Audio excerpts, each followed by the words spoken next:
Good morning, good morning, good morning, no? Naglalabasan na yung mga nagpo-promote ng mga presidente, for president, no? O mga kababayan, no? Mag-isip tayo, Huwag tayong paluloko sa mga vloggers diyan, no? Na puro pansariling interest lang ang nasa isip, no? So, ganun pa man, doon tayo sa crisis. Unang-una, yung pagtaas, baba, taas, baba ng presyo ng petrolyo, no? Sa kasamaang palad ay Department of Energy ay para hindi na raw maibalik sa dati. Parang mafia na ito.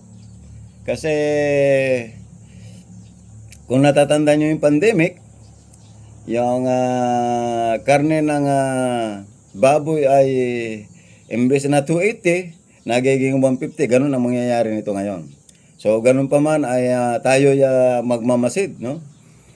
At bilang mamayang Pilipino ay karapatan natin ipadama o iparinig yung mga nararamdaman natin sa mga nanunungkulan. So, ganun pa man, yan ay asahan natin na may balik pa rin sa dati sapagkat wala man ng dahilan na hindi may balik sa dati yung presyo ng petrolyo kasi wala naman ng gera. Siguro, baka mag-create na naman gera, baka 200 na per liter.